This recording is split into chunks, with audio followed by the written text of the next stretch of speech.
আসসালামু আলাইকুম। টিএটি বাংলায় আমি ইঞ্জিনিয়ার মোহাম্মদ আরিফুল ইসলাম।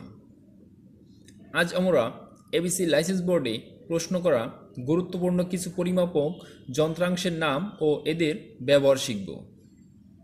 আশা করি আমাদের ভিডিওটি না টেনে শেষ পর্যন্ত দেখুন এবং এবিসি লাইসেন্স বোর্ডে সবগুলো ইনস্ট্রুমেন্ট সম্পর্কে ভালো ধারণা নিয়ে উত্তরগুলো দিয়ে দিন।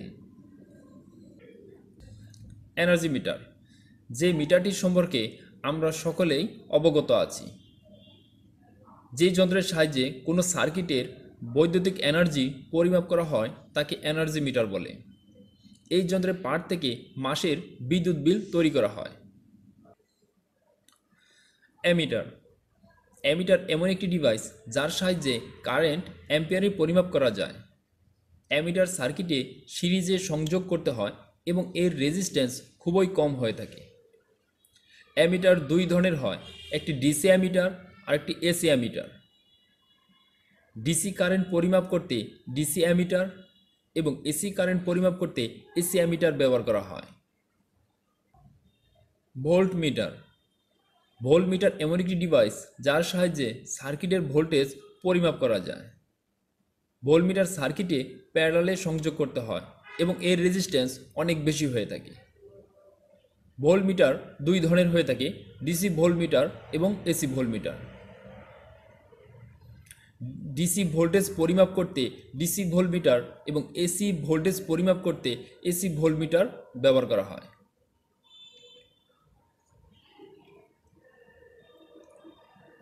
ওয়াট মিটার, রিয়েল পাওয়ার পরিমাপ করার জন্য ওয়াট মিটার ব্যবহার করা হয়। অর্থাৎ আমরা দৈনন্দিন জীবনে যে পাওয়ার ব্যবহার করি তা পরিমাপ করার জন্য ওয়াট মিটার ব্যবহার করা হয়। ওয়াট মিটার দুই ধরনের হয়ে থাকে, এসি ওয়াট মিটার এবং DC watt meter. AC power পরিমাপ করতে এসি ওয়াট মিটার এবং ডিসি পাওয়ার পরিমাপ করতে ডিসি ওয়াট মিটার ব্যবহার করা হয়। এই ওয়াট মিটারে ভিতরে দুটো কয়েল থাকে, একটি সিসি বা কারেন্ট কয়েল এবং আরেকটি পিসি বা প্রেসার কয়েল। মাল্টিমিটার, মাল্টিমিটার বা মাল্টিটেস্টার অ্যাভোমিটার নামে এটি পরিচিত। এর সাহায্যে current, voltage, resistance, capacitance, diode, continuity test এবং ইন্ডাকটেন্স টেস্ট করা যায়। মাল্টিমিটার দুই ধরনের হয়ে থাকে, ডিজিটাল মাল্টিমিটার এবং analogue multimeter. Power factor meter, সার্কিটে কারেন্ট এবং ভোল্টেজের কোসাইন মানকে পাওয়ার ফ্যাক্টর বলে। পাওয়ার ফ্যাক্টর ল্যাগিং, লিডিং এবং ইউনিটি হয়ে থাকে, আর পাওয়ার ফ্যাক্টর পরিমাপ করতে পাওয়ার ফ্যাক্টর মিটার ব্যবহার করা হয় এবং একে কস থিটা দ্বারা প্রকাশ করা হয়। ক্ল্যাম্প মিটার, ক্ল্যাম্প মিটার দিয়ে কারেন্ট, ভোল্টেজ, ডায়োড পরিমাপ করা যায়, তবে ক্ল্যাম্প মিটার দিয়ে যে কোনো তার কারেন্ট সহজেই পরিমাপ করতে বেশি ব্যবহার করা হয়। যেমন এই ক্ল্যাম্প মিটারে এই ফাঁকা স্থান দিয়ে যে কোনো তারকে প্রবেশ করিয়ে আমরা সহজেই সেই তারের বা সার্কিটের কারেন্ট বের করতে পারি।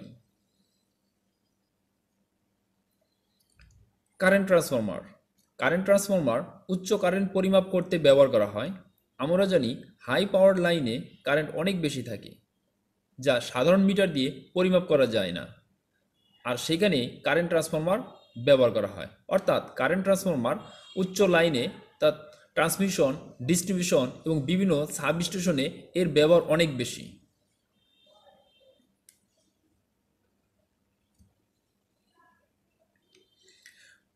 পটেনশিয়াল ট্রান্সফরমার, আমরা জানি ট্রান্সমিশন এবং ডিস্ট্রিবিউশন লাইনে অনেক ভোল্টেজ থাকে যাহা সাধারণ মিটার দিয়ে পরিমাপ করা যায় না, সেখানে পটেনশিয়াল ট্রান্সফরমার দিয়ে সহজেই ভোল্টেজ পরিমাপ করা যায়।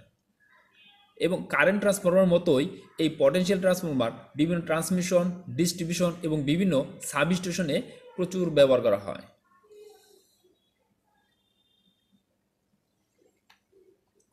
নিয়ন টেস্টার, এটিকে আমরা সকলেই টেস্টার বলে থাকি। কোনো তার বা কোনো সার্কিটে কারেন্টের অবস্থান আছে কিনা তা বোঝার জন্য নিয়ন টেস্টার ব্যবহার করা হয়। টেকোমিটার, যে কোনো ঘূর্ণায়মান বস্তুর ঘূর্ণায়ন বেগ পরিমাপ করার জন্য টেকোমিটার ব্যবহার করা হয়, যেমন মোটর, ফ্যান, মেশিন ইত্যাদি। ফ্রিকোয়েন্সি মিটার এসি সার্কিটে প্রতি সেকেন্ডে যতগুলো সাইকেল সম্পন্ন হয় তাকে ফ্রিকোয়েন্সি বলে, আর এই ফ্রিকোয়েন্সি পরিমাপ করার জন্য ফ্রিকোয়েন্সি মিটার ব্যবহার করা হয়। এর একক হচ্ছে হার্জ। বাংলাদেশের ফ্রিকোয়েন্সি হচ্ছে 50 হার্জ। পাওয়ার ফ্যাক্টর রেগুলেটর পাওয়ার ফ্যাক্টরের মান নির্দিষ্ট রাখার জন্য ক্যাপাসিটর ব্যাংক দিয়ে পাওয়ার ফ্যাক্টর প্যানেল তৈরি করা হয়, আর এই প্যানেলে পাওয়ার ফ্যাক্টর রেগুলেটর ব্যবহার করা হয়। এবং ম্যাগার দিয়ে কেবলের ইনসুলেশন, ইনসুলেটিং অয়েলের ইনসুলেশন, মোটর, জেনারেটর, ট্রান্সফরমার এবং আর্থের রেজিস্ট্যান্স পরিমাপ করা হয়। সবাইকে ধন্যবাদ আমাদের ভিডিওটি শেষ পর্যন্ত দেখার জন্য।